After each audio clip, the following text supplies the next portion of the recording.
నమస్తే, welcome to BCN news. నా పేరు మాన్సా. ముందుగా బీసీఎన్ ప్రేక్షకులకి దేవి శరన్నవరాత్రుల శుభాకాంక్షలు. ఇప్పుడు ముఖ్యాంశాలు. విజయవాడ ఇంద్రకీలాద్రిపై ఘనంగా దేవి శరన్నవరాత్రులు. ప్రత్యేక ఆకర్షణతో అలరారుతున్న ఆలయ పరిసరాలు.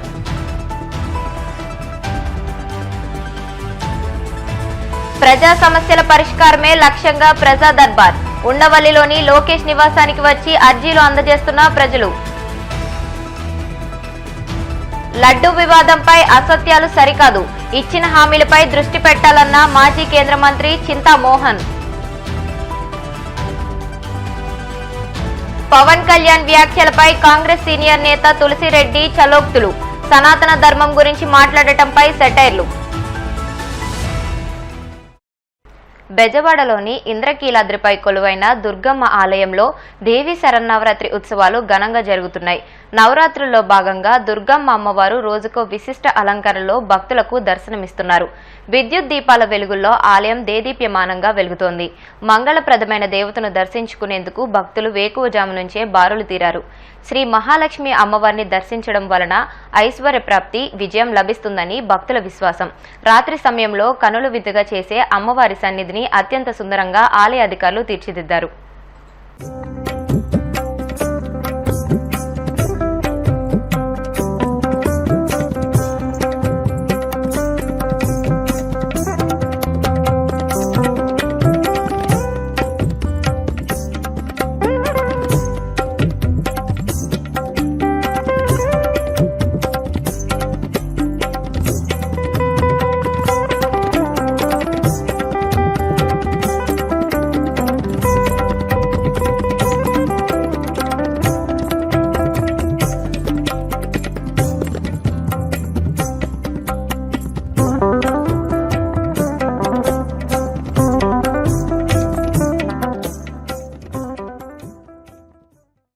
కూటమి ప్రభుత్వం ఏర్పడిన నాటి నుంచి ప్రజా సమస్యల పరిష్కారమే ఏకైక లక్ష్యంగా మంత్రి నారా లోకేష్ ప్రజా దర్బార్ నిర్వహిస్తున్నారు.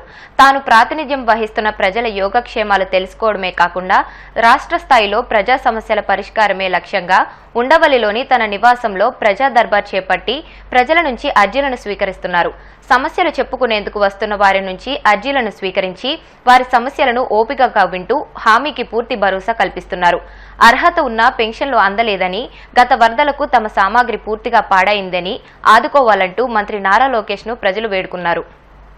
ముఖ్యమంత్రి చంద్రబాబుపై కేంద్ర మాజీ మంత్రి చింతా మోహన్ తనదైన శైలిలో విమర్శలు గుప్పించారు. తిరుమల లడ్డూ వివాదంపై విశాఖలో మీడియాతో మాట్లాడుతూ తిరుపతి పవిత్రమైన పుణ్యక్షేత్రమని, ఈ క్షేత్రాన్ని రాజకీయాల్లోకి తీసుకురావడం మంచిది కాదన్నారు. తిరుపతి లడ్డూ మీద చంద్రబాబు అసత్యాలు మాట్లాడటం సరికాదని, కూటమి ప్రభుత్వం ఇచ్చిన హామీలను అమలు చేయాలని కోరారు. విశాఖ ఉక్కును రక్షించేది కేవలం చంద్రబాబు మాత్రమేనని, ఈ విషయాన్ని ఉక్కు కార్మిక సంఘాల నేతలు తెలుసుకోవాలన్నారు. కార్మికులు దీక్షలు మాని చంద్రబాబు ఇంటి ముందు దీక్షలు చేయాలని హితవు పలికారు. ముఖ్యమంత్రి 100 రోజులు దాటిపోయింది. ఆయన 6 సూపర్ 6 అని చెప్పాడు. ఒక్క 6 కొట్టలేదు. ఏదో పెన్షన్లు ఇచ్చుకుంటా పోతున్నాడు. అందరూ ఆ సూపర్ 6 వైపు చూస్తున్నారు.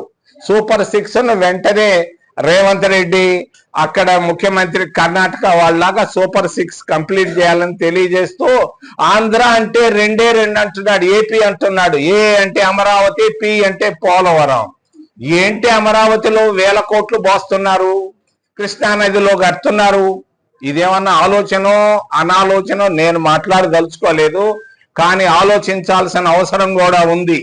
కృష్ణానదిలో మరి రాజధాని కట్టడాన్ని గురించి మళ్ళా ఆలోచించమని చంద్రబాబు నాయుడిని నేను సున్నితంగా తెలియజేస్తూ, పోలవరం ప్రాజెక్టు నాదెళ్ల భాస్కర్ రావు వ్యవసాయ మంత్రిగా, నాదెళ్ల మనోహర్ నాయన వ్యవసాయ మంత్రిగా ఉన్నప్పుడు వేశారు పునాది రాయి. ఆ పునాది రాయి దాదాపుగా 40 సంవత్సరాలైతే 30,000 కోట్ల రూపాయలు దీనిపైన ఖర్చు పెట్టారు. ఈ 30,000 కోట్ల రూపాయల్లో అసలు ఎంత ప్రాజెక్టు పైన పెట్టారు, ఎంత రిహాబిలిటేషన్ పైన ఖర్చు పెట్టారు. ఇంకా ఒక 30,000 కోట్ల రూపాయలు కావాలంటున్నారు. నేను అడిగాను చంద్రబాబు నాయుడు క్రితంలో వచ్చినప్పుడు, మరి రాజశేఖర్ రెడ్డి ఎంత ఖర్చు పెట్టాడు, చంద్రబాబు నాయుడు ఎంత ఖర్చు పెట్టాడు, కిరణ్ కుమార్ రెడ్డి ఎంత ఖర్చు పెట్టాడు, జగన్మోహన్ రెడ్డి ఎంత ఖర్చు పెట్టాడు, ఈ లెక్కలు తెలియాల్సిన అవసరం ఉంది. ఈరోజు పోలవరం ప్రాజెక్టు ఇది అంతర్జాతీయంగా ఇది ఒక ఫ్రాడ్. నేను చెప్తున్నాను ధైర్యంగా, ఇదొక ఫ్రాడ్. మరి ఇది పోలవరం కాదు, ఇది పాలిటీషియన్లకు వరంగా తయారైంది, కాంట్రాక్టర్లకు వరంగా తయారైంది. ఇందులో వందల వేల కోట్ల రూపాయలు సంపాదించుకొని కొందరే బాగుపడుతున్నారు. ప్రజల వరంగా మారలేదు. దీని గురించి, పోలవరాన్ని గురించి నేను జాగ్రత్త పడాలి. అక్కడ కాళేశ్వరం ప్రాజెక్టు పైన ఎంక్వైరీ జరుగుతుంది, ఇక్కడ ఎందుకు జరగటం లేదు? వేల కోట్లు ఎడ ఖర్చు పెట్టారు, ఏమి దీనిపైన ఎంక్వైరీ కూడా అవసరం అని తెలియజేస్తూ విశాఖ ఉక్కు వాళ్ళు చేస్తున్నటువంటి దీక్షలు గమనిస్తున్నా. సూక్ష్మంలో మోక్షం సంపాదించవచ్చు.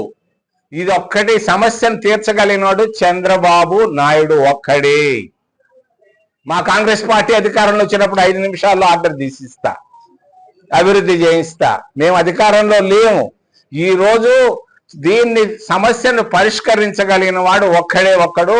విశాఖపట్నంలో దీక్షలు చేయడం ఆపేసి చంద్రబాబు నాయుడు ఇంటి ముందు పోయి దీక్షలు చేస్తే ఈ సమస్యకు పరిష్కారం కుదురుతుంది. చంద్రబాబు మంచివాడు, ఈ సమస్యను పరిష్కరించగల నమ్మకం నాకుంది చంద్రబాబు ద్వారా. శ్రీకాళహస్తీశ్వర స్వామి దేవస్థానానికి అనుబంధమైన శ్రీ కనకాచలం గిరిపై కొలువైన కనకదుర్గమ్మకు దేవీ నవరాత్రి బ్రహ్మోత్సవాల్లో భాగంగా మొదటి రోజు అమ్మవారికి పలు రకాల సుగంధ ద్రవ్యాలతో అభిషేకించి దీపధూప నైవేద్యాలను సమర్పించారు. ఈ కార్యక్రమంలో శ్రీకాళహస్తీశ్వర స్వామి దేవస్థానం కార్యనిర్వహణాధికారి ఎస్ఎస్ చంద్రశేఖర్ ఆజాద్, దేవస్థానం అధికారులు, సిబ్బంది, భక్తులు అధిక సంఖ్యలో పాల్గొని అమ్మను దర్శించుకున్నారు.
సనాతన ధర్మం, హిందూ ధర్మం గురించి పవన్ కళ్యాణ్ మాట్లాడటం హాస్యాస్పదంగా ఉందని కాంగ్రెస్ సీనియర్ నేత తులసిరెడ్డి పేర్కొన్నారు.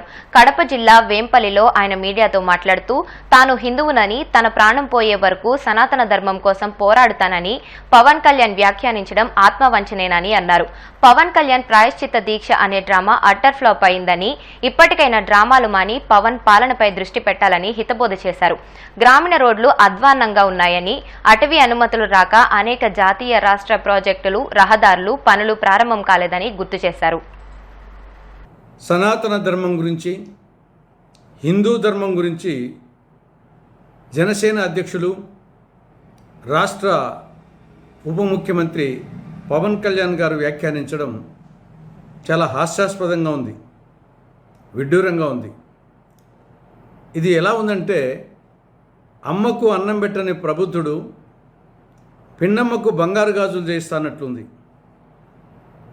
ఉట్టికెక్కలేనమ్మ స్వర్గానికి ఎగురుతా అన్నట్లుంది. ఆయన ఏమన్నాడు? నేను హిందువుని, నా ప్రాణం పోయే వరకు సనాతన ధర్మం కోసం పోరాడుతా. ఇంట్లో ఆయన భార్య హిందువు కాదు, క్రిస్టియన్. పోనీ ఆవిడ రష్యాలో పుట్టింది, జన్మరీత్యా క్రైస్తవురాలు.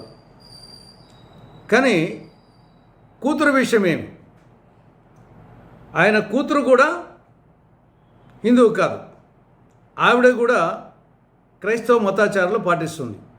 అందుకోసమే తిరుమలకు వచ్చినప్పుడు డిక్లరేషన్ సంతకం పెట్టడం జరిగింది. దీన్ని ఏమనాలా? ఇంట గెలిచి రచ్చగలమన్నారు పెద్దలు. నువ్వు ఇంట్లో నీ యొక్క సహధర్మచారిణిని, నీ కూతురిని సనాతన ధర్మం గురించి ఒప్పించలేని నువ్వు ఈ సమాజానికి సనాతన ధర్మం గురించి ఉపదేశాలు ఇవ్వడము, ప్రసంగాలు ఇవ్వడము, ఉపన్యాసాలు ఇవ్వడము, ఇది ఆశ్చర్యంగా ఉంది. కాబట్టి నిజంగా మీకు సనాతన ధర్మం మీద అంత విశ్వాసమే ఉంటే దాన్ని ముందు ఇంట్లో ఆచరించండి. సమాజంలో సనాతన ధర్మాల గురించి ఆలోచించే వాళ్ళు చాలామంది ఉన్నారు. సాధు పొంగవులు, మిగతా అనేక మంది ఆధ్యాత్మిక పెద్దలు చాలామంది ఉన్నారు. వాళ్ళు సమాజంలో సనాతన ధర్మం గురించి వాళ్ళు ఆలోచిస్తారు. మీ ఇంట్లో సనాతన ధర్మం గురించి మీరు ఆలోచించండి. తర్వాత అది కాక ఈవెన్ కోర్టులను కూడా దూషించాడు ఈయన. ఒకవైపు ఏమో సుప్రీంకోర్టు లడ్డుకు సంబంధించిన విషయంలో దేవుణ్ణి కూడా రాజకీయాలకు వాడతారా, వాడొద్దు, ఒక రాజ్యాంగబద్ధమైన పదవిలో ఉన్న వాళ్ళు ఇలా మాట్లాడవచ్చునా, మాట్లాడకూడదు అని చెప్తే ఈయన మరింత రెచ్చిపోయి పూనకంబుని మాట్లాడమే కాకుండా ఆఖరికి కోర్టులు కూడా వాటి మీద కూడా వ్యాఖ్యలు చేశారు. ఏమని? సనాతన ధర్మాన్ని దూషించే వారికి కోర్టులు అనుకూలమంట. ఈయన వల్ల రాష్ట్ర డిప్యూటీ చీఫ్ మినిస్టర్. ఇప్పుడు కాసేపు ప్రకటనలు.